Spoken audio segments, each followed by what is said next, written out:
phone call turned into 2 phone calls, and it came. I just stayed there. Like, okay, cool. I'm gonna make some money.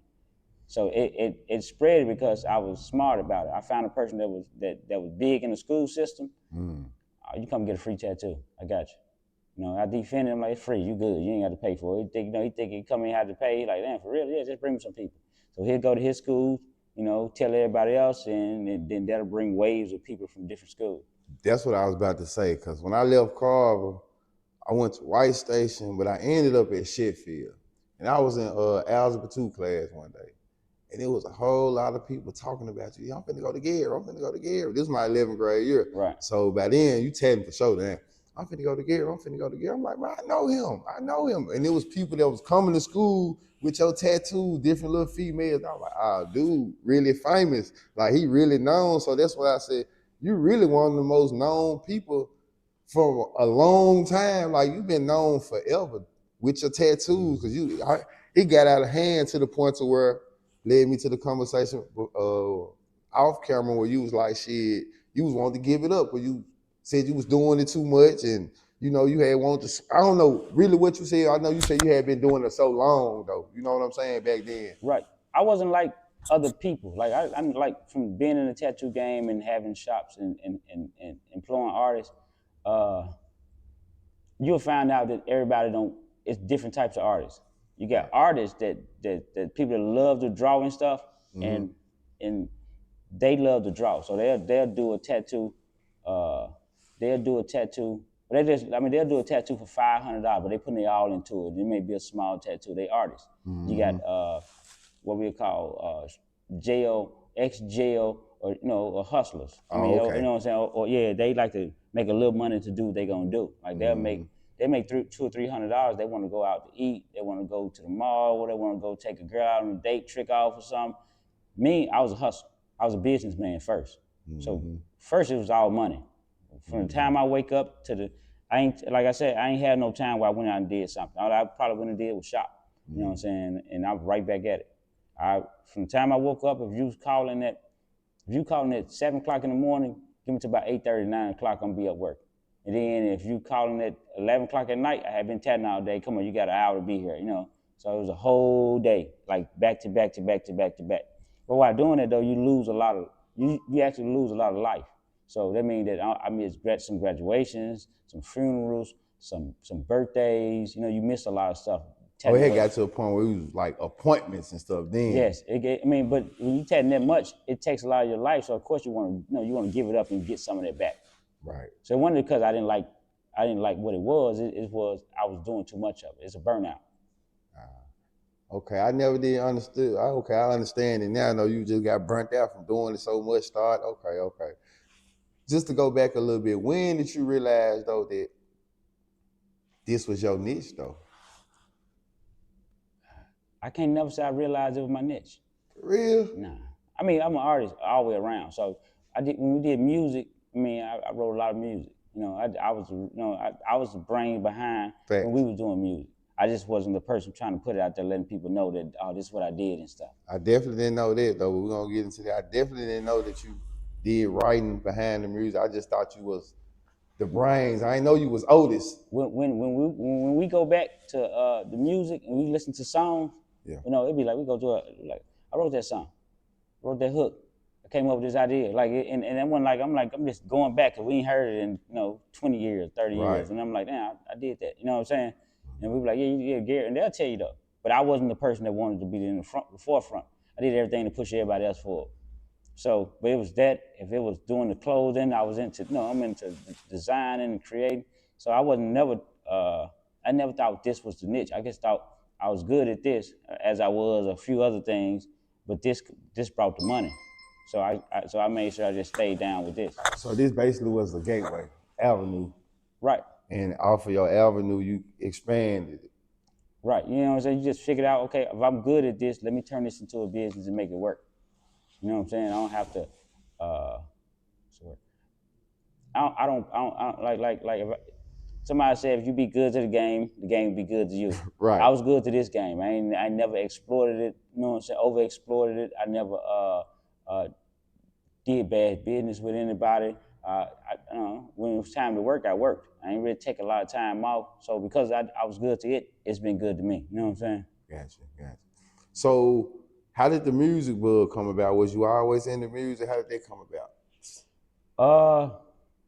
Yeah, we was. You know, we played. I mean, I didn't play in the band for real. You know, but one time, you know, we played around with drums and stuff. You know what I'm saying? So we're learning drums, learning beats, and from then we always had little keyboards we got for Christmas and stuff. Right. So Josh West got a keyboard back in the day. Well, his mama got a keyboard for the church that they was at, and you could record on the floppy disk.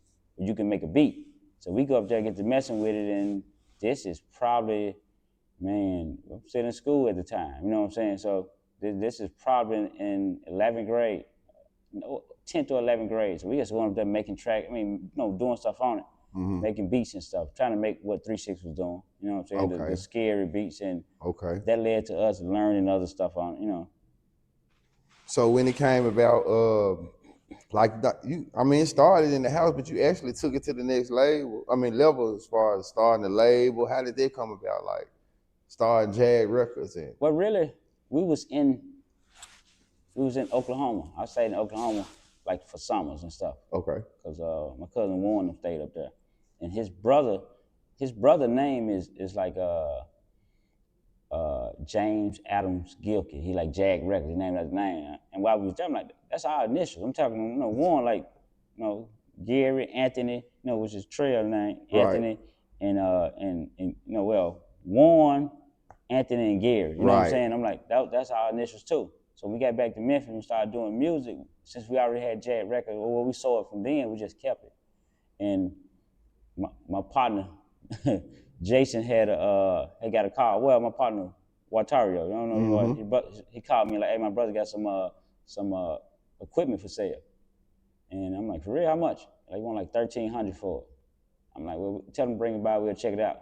And at the time, I had Warren that made tracks and West that made tracks. But then I also had Wolf that used to rap. So, you know, we in the house, that's just what they did. They go to studios. I'm like, if I buy my own stuff, we can record our own stuff. You know, they don't hurt nothing. So I bought some equipment, and we got to learn how to use it.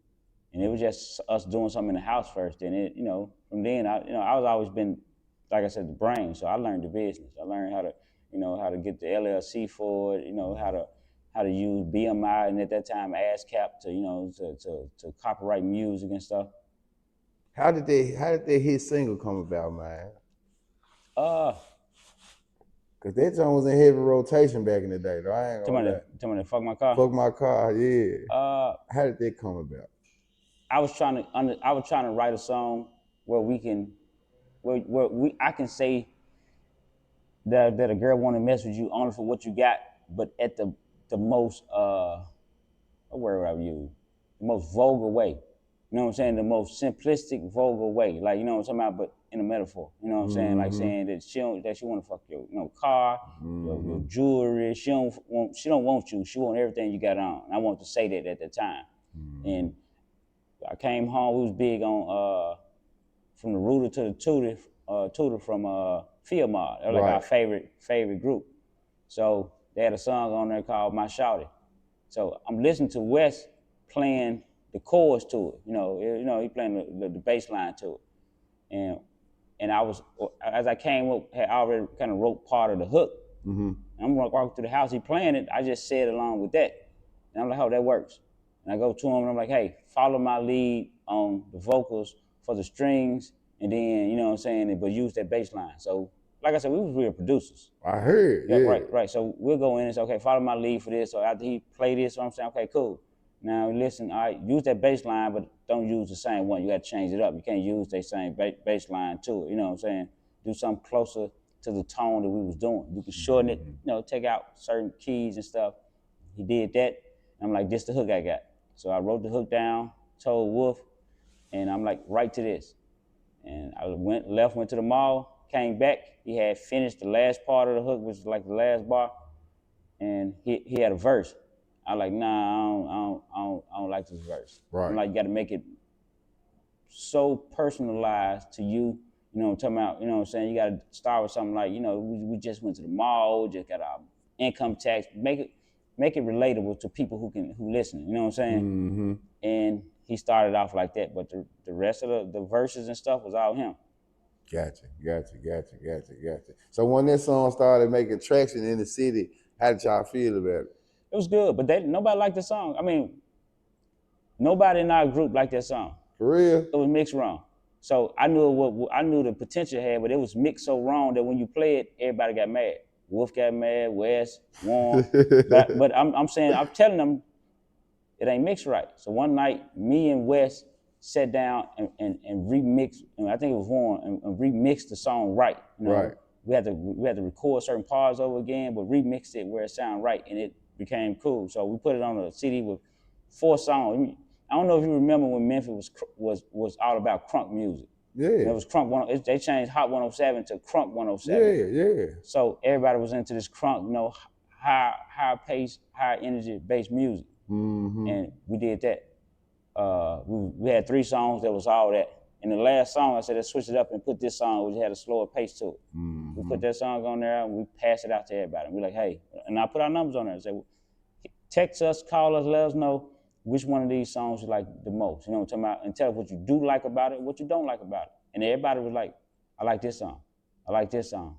So we just started to push this song way more. And every club we went to, if you like you did something, we had a bag of CDs. Hey, man, check this music out. We was giving it out. If you was on the street, my goal was to give it to all girls, because girls tend to like it, and dudes that had, bump in the trunk.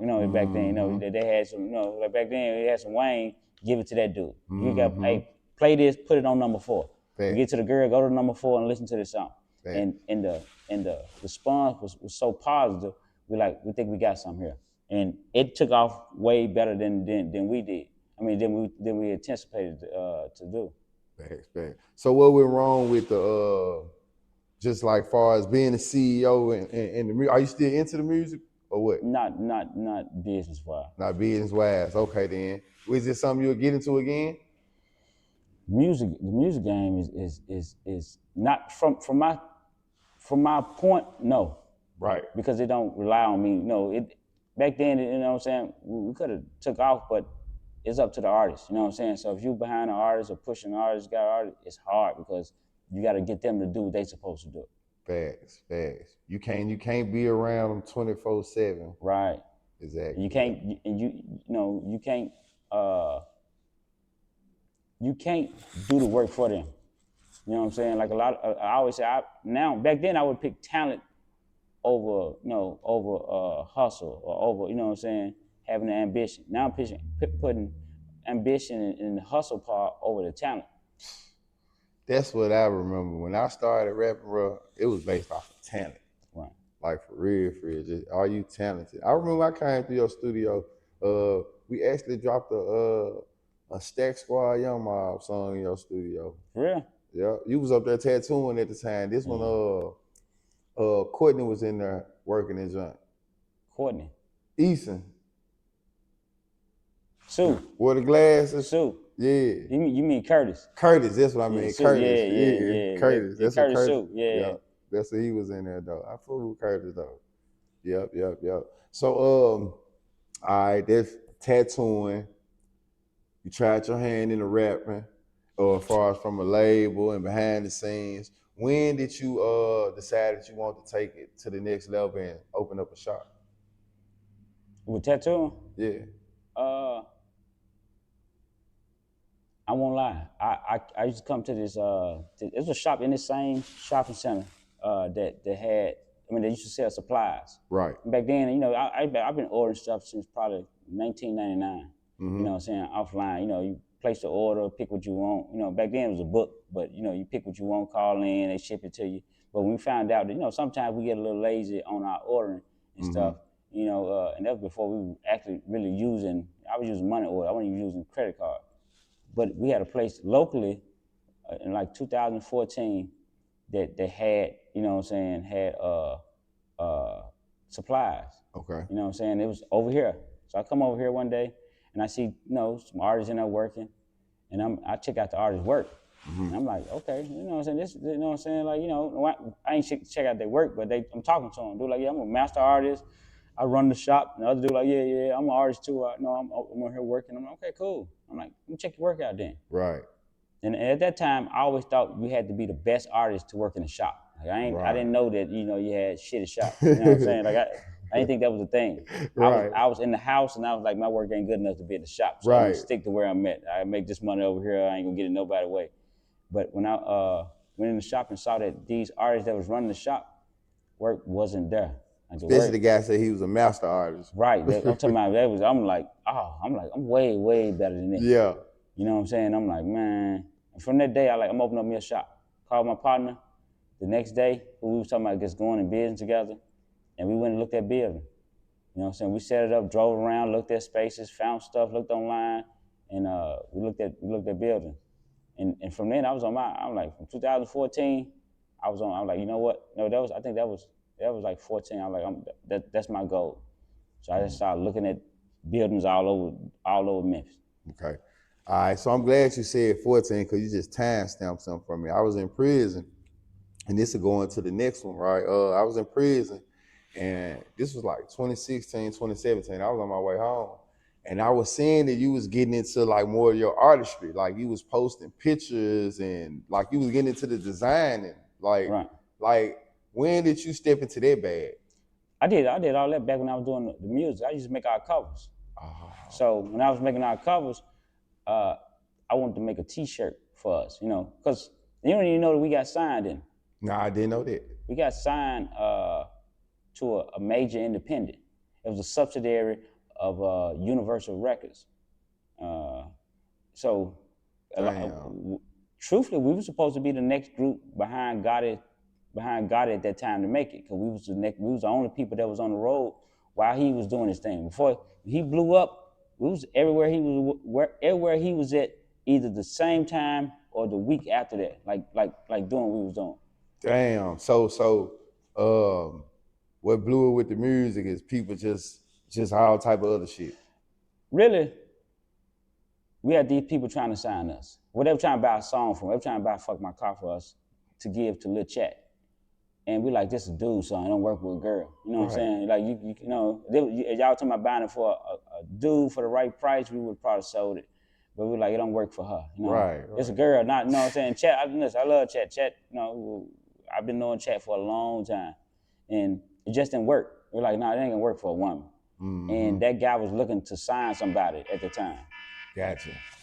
He was looking to sign somebody at that time. And who he was trying to sign, you know what I'm saying? The person who he was working with,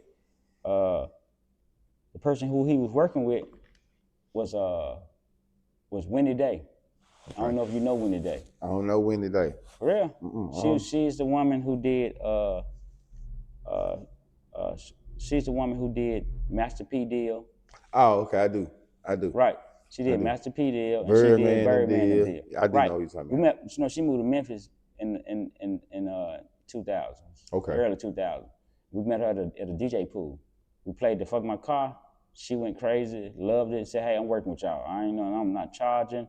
Yeah, I'm like, so she became like, we called her Mama Day. Right. That's how close we was. So she was introducing us to them to buy a song. And it didn't work. So she was like, I'm looking to sign a group. And she like, these dudes I just signed you, they got great music. And we met with them. And at that time, we was going over everything and stuff. Wolf and them didn't want to do it. We was trying to get everything ready. And that's when we had the fallout with Wolf. We had to follow out with him. The deal was still on the table. We're like, bro, we don't have an artist no more. Mm. They were like, we don't care, y'all. So, we were still writing. We wrote, produced, we were a production group. And they were like, we don't care. We still want to sign y'all.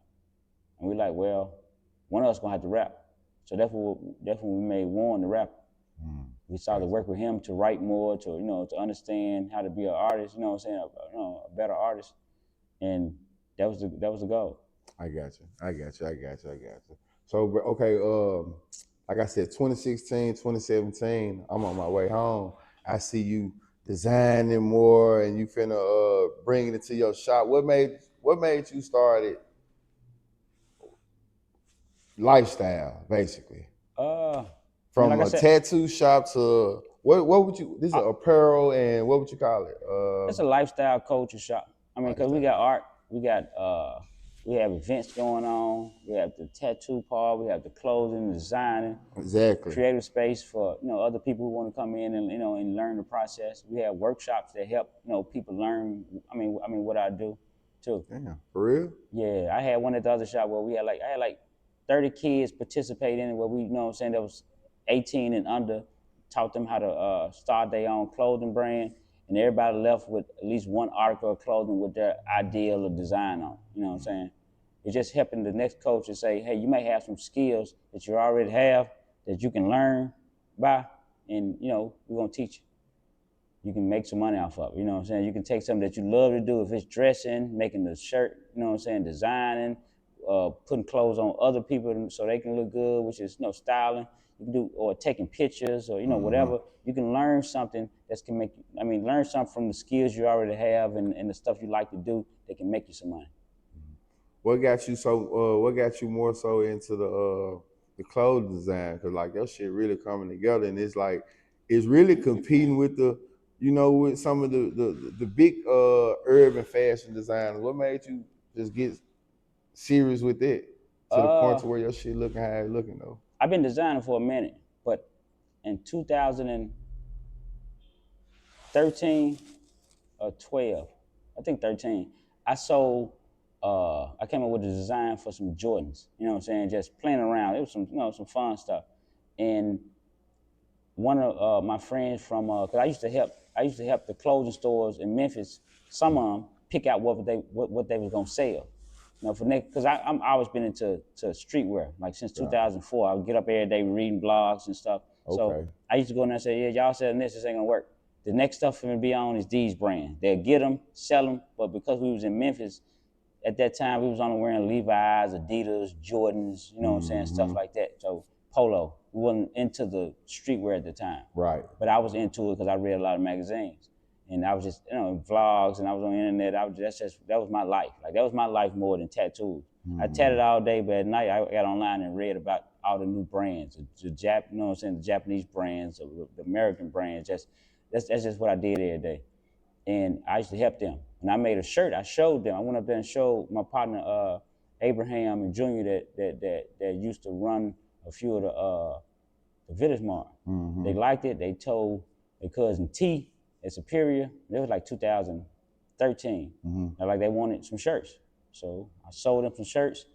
That day I made like $5,000. And I'm like, in like a couple hours, I got to do to print my shirts. I took it to them.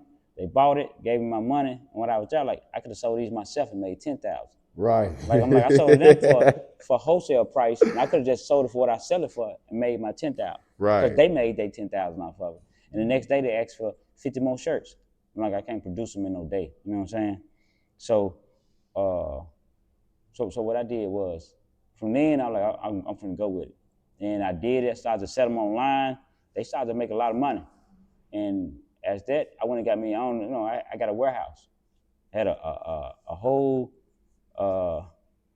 7,000 square foot warehouse. Just me and a partner of mine who I brought in as a business partner to do it with me. He had an internet presence. People knew him online and stuff. So we did that. We did it for a year. For like a half a year. We did it. We did great. We made over 50K. Then we outsourced it to another company to print it, to do it for us, and we probably made 100 something. And then the next year, I was like, we need to get our own stuff, our own equipment. So we got our own equipment. You trying to cut the middleman out there? Always, always, yeah. So I had this big ass warehouse for like a year that we was up there, like we just like 3-4 times bigger than this. Right. We in there just, we had offices. We were doing, and we probably made 150 that year. So it was going, but everything was based on the internet. Right. But found out that he was stealing money. The books weren't looking up. I did an audit on the books. It didn't work. And I'm like, yeah, you can't. I know you can go back and try to fix it up, but you ain't finna zero balance this. Right. So it's gonna always be some money missing. And from then, I ain't trusting in business because it had happened once before. And I'm like, I give you the benefit of the doubt. I may be wrong, but I'm gonna give you the benefit of the doubt. And the second time, I'm like, nah, I'm straight. I can't do business with you. No hard feelings, but I can't do business with nobody who's stealing from the brand. Right. And both of us doing it, I can't do. So we cut it out. He ended up stealing my equipment. Damn. Yep. Because my car went down, I couldn't get to the warehouse as much. I was going, but I was only going like on weekends to do some stuff. But since he didn't have nowhere to stay, he was almost staying there. So he's selling out the trunk now. Yeah, no, everything was still working. I was so cool with it, and since I'm a designer, because we had our parts. I did the designing and the creating. He did the spreadsheets. He did getting the web, make sure the website was straight. The other stuff. So the logistics. Right. So I got you. When he did, when Weston, I said, you know what, you can have everything. As far as the brand and stuff, I can do this 2 or 3 more times. Right. So I jumped on something else. It started to work, and jealousy set in. People mad because you was doing 10 a month. Now that 10 them dropped down to 6, and these bills now is yours. Because I'm like, I gave you the brand. The brand paid for everything. So you can't come back and say it ain't work. You know what I'm saying? So I'm like, hey, that's on you. I ain't got I gave you everything that made the money, so you can pay the bills. What did you learn from that experience? To judge people's character more than what they can bring to the table. Like, cause business-wise, he could have been a genius. You know what I'm saying? He was into what he was doing. Right. Character-wise, this ain't the type of person I want to be with on a regular basis or be around on a regular basis. Because I'm noticing stuff that you're saying and how you moving and what you done did in the past. I'm like, that ain't how it works. You know what I'm saying? I'm always believing in being righteous. So, but you overlook something when you're younger to, you know what I'm saying, to say, well, that's just how he is. Whole time is if you see a crack in the armor, it makes something, it may be a fracture all the way through. So just because, like I said, whatever somebody do on a small scale, on a big scale, they'll most definitely do it. Mm-hmm. So, okay, you being level-headed, I got a couple more questions for you, but you being level-headed, that's some real shit. The typical person would, but I'm hearing you was on business time, but the typical person, man, would have tried to handle that a whole nother way. Somebody going about it, especially being from Memphis, somebody playing about their money. What made you just stay level-headed and keep it business? I knew I created it once, I can do it 3 more times. 2 is, anything, I'm too close to the situation to do anything. I ain't like I said, I ain't never been stupid. So, so every day I had, you got to think, but every day you got people asking to do something and serious, like to the point where I started telling people, hey man, next time you come to me, I don't want to hear about who you can kill. I don't want to hear that. Ask me how you can help me with the business to keep going, because I'm talking about, it got to the point where I started telling dude, hey man, I don't want to talk about this. You know what I'm saying? You know what I'm saying? Because I'm like, if you do something with the falling out and what we had, I'll always be first suspect. Right. I'll be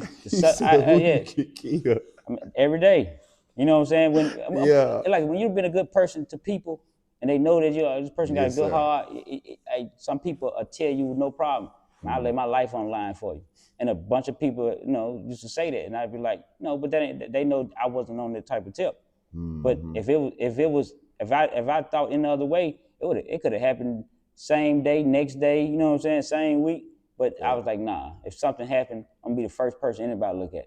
Just had a business breakup and saw what was happening. And it was money. You had motive, intent, an opportunity to do something. Yeah, definitely a suspect. Right, that's two out of the 3 that they're looking for. You know what I'm saying? So I was like, nah, if I did that, I'm gonna be the first person. Gotcha. I just wanted to ask that because I know how most people react, and people get you hurt for less. So shit, just thinking about having a business, okay. Well, the thing you gotta look at is the future, okay? So some people, it's a desperation move. You know what I'm saying? And some, I would never taught to act under, the stress or emotion. Nah, you don't never act out of emotion. If you do that, you're gonna always make the wrong decision. Facts. So how would you think the city don't receive lifestyle, man? Depends on what we call the city. Because like I said earlier, Memphis' biggest export is street culture. Okay. Like fashion may be a little small culture that people deal with. Dancing and juking had to incorporate some sort of streak by doing video with certain artists, talking about having the look, it being around certain things where it grew. People got together and pushed that culture where it needed to be. The city has to have the same type of people come together that's like-minded with fashion to come together to make this a movement, to make this a thing that's respected. Gotcha. If not, they'll look right past it.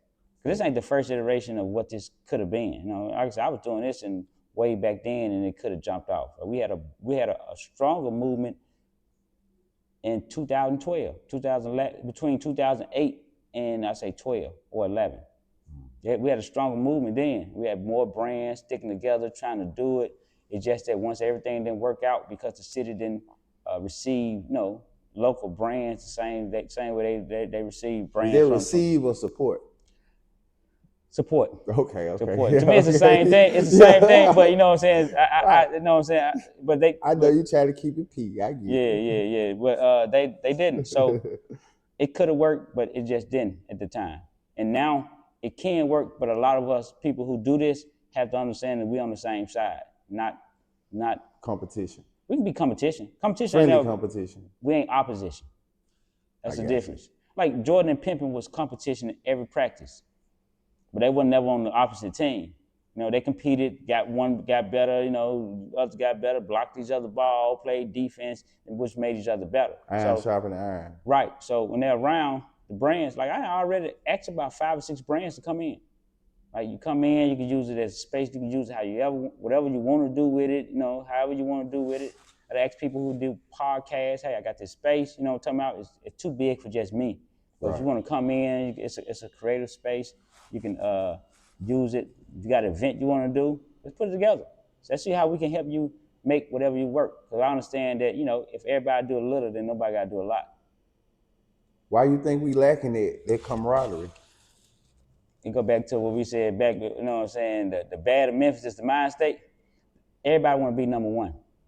A lot of people, instead of they say, okay, let's go together, we can go farther, they want to go faster by themselves. So everybody want to be the king. Now, ain't that what we're going through right now, you know what I'm saying, between the battle of the rappers, everybody want to be the king of Memphis. Facts. And that's cool. The people going to choose who that's going to be. You don't get to choose that, you know what I'm saying? You don't get to self-crown, you don't get to put your own crown on. The people choose to do that for you. But the problem is everybody want to be number one. So if they see that you can do something, they ain't going to make no move. They going to stay over there. They'll rather poke holes in their own boat. I was just gonna say, go down with the ship. Man, yeah, they'll go down with the ship before they get on your right. Before they get on yours and you know what I'm saying, and build a yacht. They'll really go down in their little boat and be like, well, see, I tried it. And you're like, well, yeah, somebody asked you to be a part of something. And more minds could have helped created a situation in a movement. You know what I'm saying, to make something move. Gotcha. And we can share resources. That's another thing too. The biggest thing is share resources. If you got something I don't got, or if I got something you don't got, we can share it to see how we can you know what I'm saying, can make it work as a whole. Man, they so petty here, bro. That sound good, and that's all it's about, sharing resources. And it's like, I think it's that like it just go back to what you said. Everybody want to be number one. That's it. Somebody afraid to say, I got this idea from him, or I piggyback. We collectively came up with it. Oh, I started this. I did this. It's that mindset. What makes this shop different than the other shop? What makes this shop here on Summer different than the shop on Winchester? Shout out to Spook too, man. Boss Spook. Really, I mean, that probably be the biggest difference. Me and Spook just got different brands in general and who we target. Gotcha. Mine's always big in culture, of art, fashion, traveling, basketball being big here, and there it's based on because it's in Whitehaven and I like that more. A little more. Not streets, community. Community. Right. Got you.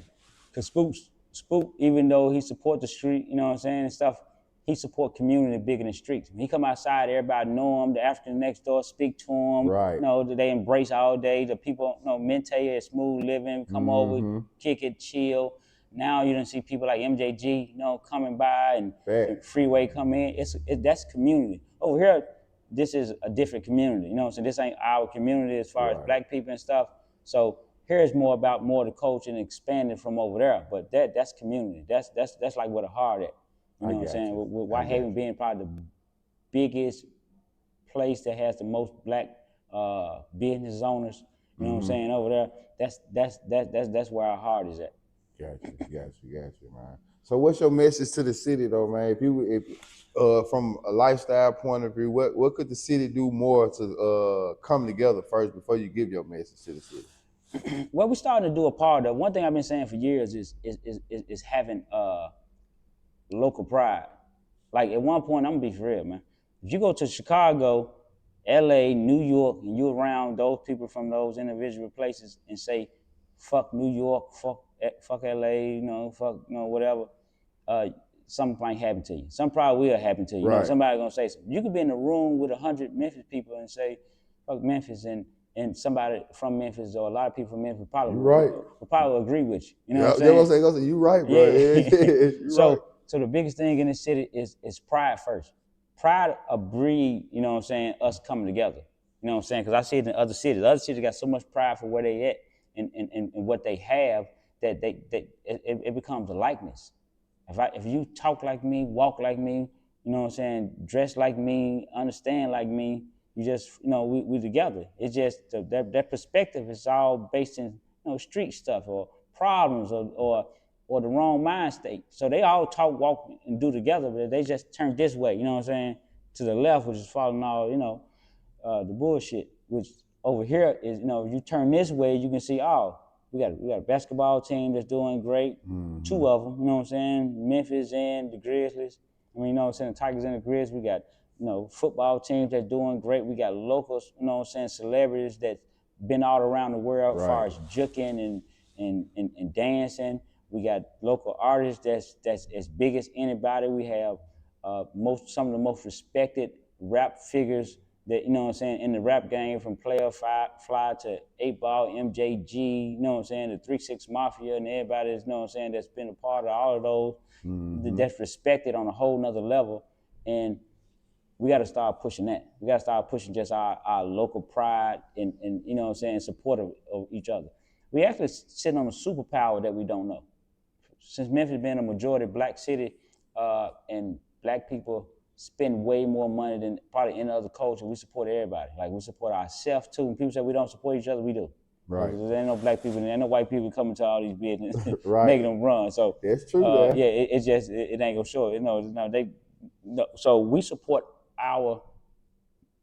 everything. But if we understood how that really worked, then it'll be more of it. Man, more. I mean, with no problem. Like, we'll be able to become a economic power in a year or two.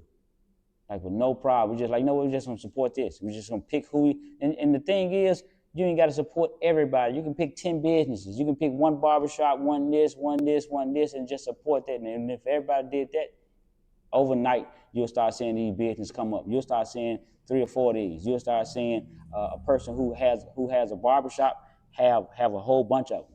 You know what I'm saying? Because more people are starting to support. But we got to cut off. We got to cut the lower energy stuff down. You know what I'm saying? We got to cut that down. Because when you go around certain places, it's too much hood shit, too much streets. You bring that in with business. You got that around kids. And I don't support none. If anything that can you know what I'm saying, can stop my kid from being able to walk. Back when you were little, you can walk different neighborhood to the store and you good. All thing you have to worry about was a dog by you. So you might walk. You might walk with a stick for your dog. Yeah, you got a stick or something in your hand for a dog. Yeah. But now that ain't you ain't got to worry about a dog chasing your kid. You got to worry about them getting shot at the store. Right. So I always say anything that hurts the fact that my kid can't ride his bike around or go to the store, I don't support. So anything street, I don't support at all. Because it goes against, it used to be rules to it. This ain't the same street. This is not the 1990 streets that's in the 2000s. No, it's definitely different times. Right. And that's because half of the kids that's, you know what I'm saying, that's out there that should be able to walk to the stores, the ones at the store with the gun. And I find it so strange too, bro, that you say that, because, okay, here you a business owner. And it seemed like the business owners, the little people that own the stores, they allow them to hang in the stores with guns on them. I'm like, why y'all don't tell them to move? And I don't even understand it. How can you have a business and you don't control your business? Right. A lot of times they don't want to keep calling the police because then it becomes like a nuisance. You know what I'm saying? I got you. And what a lot of them don't know is a lot of them become complicit to the crimes that these kids are doing. Like over there by the other shop, this dude, you know, he was like the same way. He couldn't stop the kids from being outside trying to sell their weed or whatever they were doing, having guns and stuff. But he also didn't know that the crimes they was committing. So when the police came and busted him, he was on the phone with the, you know what I'm saying, with the sergeant lieutenant, like, hey, you might get closed. You know what I'm saying? You know, Right. because this dude that we just caught up in your store who came in and threw a bag in, yeah, he had a gun in that bag.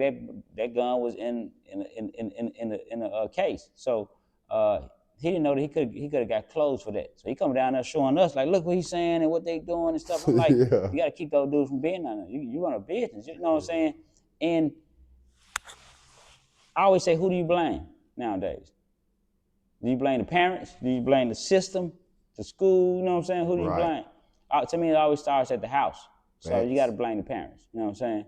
Facts. Even if my son was straying, either you got to blame me or his mama. You know what I'm saying? If I did my job, then you got to go to his mama. If she did her job and I did do my job, then you got to blame me. You know what I'm saying? So I ain't for one to be like, you got to blame the parents and don't point the finger at me. If I did something or didn't do something, yeah, I'm gonna have to get some of that blame. A lot of the parents don't want to get the blame. Mm-hmm. You know, they go to school and blame the teacher for their kid getting in trouble. Yep. You know, that wasn't us. We went to school back then, and we got a call from our mama got a call from the teacher of the school at all. We was automatically in trouble. Hell yeah. They didn't even have to hear what went on. Hell yeah. Do you agree with that law they got? If the kids do something, or what is it? The kids take guns to school and all that. The parents get charged with it. Do you agree with that? Of course. I mean, I hate to say this. I was saying that 5 years ago. I was saying, because you got to start. Somebody got to be responsible for what's going on, and if we got to put the parents responsible for the crimes they kids, because if at a certain age they kid, I mean, everything falls back on the parent anyway, right? Right. If I tell a youth that's too young and don't have permission from the parent, then I get in trouble. If if something happened like that, if you take a child somewhere they weren't supposed to go, you know what I'm saying, and get in trouble. Yeah. Right. You know what I'm saying? The parent gonna say, I didn't that wasn't cool. So the parent has to, they have to take that crime too. Now what happened is if they don't want that, they gotta get that child up. Say, hey, I can't I can't govern this child, I can't parent this child, because the child is too wild. I'm releasing all custody to him to the state, and y'all gonna have to figure out what to do with him. Now that'll be more kids going into worse place, but that hopefully that'll make the parents stand up and do what they need to do. I'm gonna make sure I make this a clip. I'm gonna hear what they talk about with this. I'm gonna see how they feel about that one though. But that's gonna be a good conversation piece though, because there's gonna be some people that feel like. I mean, listen, I said this to my girl, and she asked me, she like, so because my son was out there, at a certain age, you know what I'm saying, bullshitting. Right. And she said, so do you feel the same way about your son? Of course. Yes. Yeah. If he didn't do something and I can't get it on the hand, I'm liable for that. You know what I'm saying? I need to go to jail too. Or his mama needs to go to jail. You know what I'm saying? One of us or both of us, you know what I'm saying, has to get that fine or the jail time. I'm cool with that because that's going to either teach him or teach me. But a lesson got to be learned. So how do you, in saying that, man, I'm going to wrap it up on this, but in saying that and you like standing on that, how do you try to reel them in so you don't even have to, none of that? How did you reel them in so that shit didn't happen then? I don't know how to fix the fruit of the problem. I won't lie to you. But I can show you how to fix the root of the problem. And the root of the problem is in the beginning, you just got to take them and I ain't gonna lie. My son goes to a private school, you know what I'm saying? He's around different culture of kids that I grew up around. Right. And from seeing how they move and what they do, from small, the little girls are cheerleaders. The little boys play on every team. They keep them around, like we were talking about earlier, they keep them around team players and learning and being on the right path from the beginning. Now, I understand that a lot of, in the black community, we can't afford those type of things. But what we can afford is, since you got a bunch of players like me and you, ex-basketball players from all sports, as a community, we can start creating little small teams that after school, I'm coming to get your son. He coming with us to go to to go practice and work on this. You know what I'm saying? And if enough of us is doing this in the hood, and it's a bunch of kids, it's a bunch of ex-players, we can start putting our own teams together, you know what I'm saying, after school program to help guide kid in the right direction, because all of us is teachers anyway, you know what I'm saying? If the community ain't full of teachers, then the kids don't learn. And that's probably our problem we got now. But after school, no, he can't be on his phone or the computer or the game all day. You know what I'm saying? But this time we got practice. You don't have to do nothing. I'm coming to get him. You know what I'm saying? I got some shirts, some T-shirts. Everybody can make some T-shirts with some jersey numbers on them to play in. He coming with me. And then after the game, he can go back to the house then. Because if you leave, the idle hand is what it said, the workshop of the devil. So if you don't give a kid nothing to do, he's gonna find something to do. And because kids are, they are born rebellious anyway, you know what I'm saying? They ain't say they're born rebellious, but as they grow, you know what I'm saying, the nature of teenagers is to rebel, to go against the system. That's always been, been a thing. So they're gonna try to buck the system and go against what's going on. But if we got something in play that curbs that, then that don't even happen. They just got people that care about them, people that gonna let down, and that kid ain't missing love or this attachment to other people that they may be missing in the household that may be broken. You know what I'm saying? Right. I heard you say earlier, we're gonna wrap it up on this. I heard you say earlier about coaching. What you got your own team or what? My son in my son's school, he's on in third grade. Last year he was in second grade. They don't, for those teams, we volunteer. The parents volunteer. Okay. I just got tired of going to my son's game and he was losing. And I'm looking at the coaches saying they don't know what they're doing. Like, you know what I'm saying? Like, I'm not driving way out here, you know what I'm saying, to the school early in the morning to come home, you know what I'm saying, to come home to a loss. You get frustrated. Not only that, I got to work the whole day. Yeah. So I try to use my rest. Tattoo artists, we don't do mornings. You know what I'm saying? We'll sleep in the morning. So if I'm getting up early in the morning to go way out here to watch my son play, I want to come home to a win. And I want the parents to come home to a win. So I got tired of that. So the next, I coach. You know what I'm saying? So I coached last year, his school team. Me and, like a brother to me, Tony, who used to be me, him, and Quinn. Right. Me and him, he came, and helped me coach over there. And we went 8-1. The boys played great. These little boys that some I never heard speak. They were so timid, you know what I'm saying? Because I coached first grade and second grade team. So I took players that, these little, and all of them white. You know what I'm saying? My son, the only kid that wasn't. And I'm taking these boys that, that basketball ain't their thing, but bringing out what they good at on the court. And they did great. You know what I'm saying? I saw a big change from when I first got them to what they ended up to be, and the parents were happy. Every game we coming home with a win, and that's the only thing that matter. Teaching kids that everybody can't be Ja Morant. Sometimes you got to be Jaren Jackson. Sometimes you got to be, you know what I'm saying, Marcus Smart. You got to play other positions. You know what I'm saying? Everybody can't be the person that want to come down there and make the big shot. That's not you.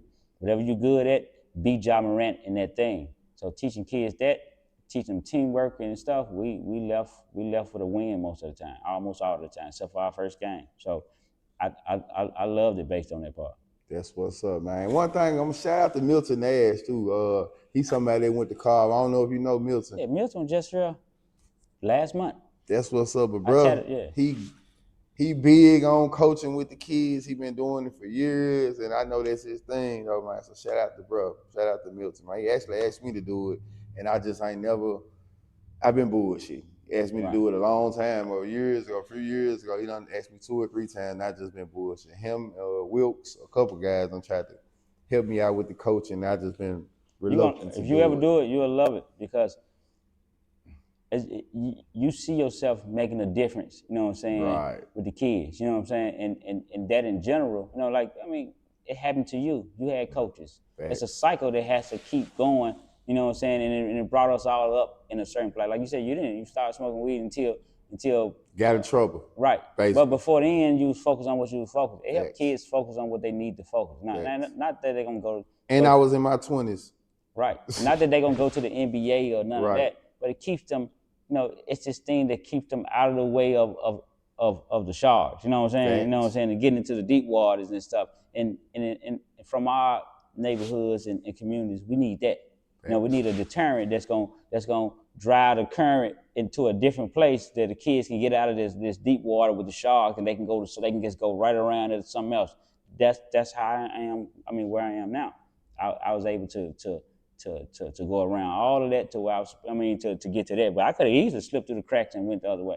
All my friends, a bunch of them did, but I was around a lot of basketball players and athletes. So following them, and we all have this mind of, man, you know, we look at niggas smoking weed like that was like something was Bullshit. wrong with that. Like, that nigga smoke weed. Bullshit. Yeah. Real. Now later on, you do what you do, you grown. Facts. But while we was kids, we like, nah, we ain't doing none of that. Nah. Nigga doing it, putting their shirt over their faces. Yeah, you know what I'm saying? But you know what I'm saying? But yeah. as you go back and look at it, that's what you want. You want your kid to have that same type of attitude Resentment towards it. Yeah, you know, she's like, no, I ain't doing it. You know, when you get older, you grown. As long as it's legal, you can do what you want to do. But when you're young, you want them to have it. You don't want a kid to be like, yeah, let me hit it one time. And now they come home with the red eyes. You know what I'm saying? You want your kid to know that shit wrong. Right, you know what I'm saying? But that's why you keep them in those things. And we got to implement that type of stuff in our own thing. That's why I like the fact that of what Mills did. I asked him to coach my son before. Yeah. That's what's up. I like that fact though, bro. He really owned it. I be seeing him with his van, with the kids sitting there, like all this. He really owned it. He been on it for a while. So, you know, he think he got a good jump shot anyway though, man. But let him know where to reach you at, bro. I enjoyed this interview, bro. I really appreciate you coming through the platform. Let them know where to reach you. Let them know how to shop. Let them know how to get at you and how to follow you, man. They can reach me on almost everything Lifestyle Gary. The shop is lifestyle_store, LYFESTILE _store. This is Flight Studios, FLYTE Studios, and 1275 Winchester for Lifestyle, 3421 for Flight. Summer Avenue for Flight, and that's it. That's the only place I'm at most of the time. That's what's up, man. Well, like I said, once again, appreciate you coming through the platform. Continue the success, man. Continue grinding.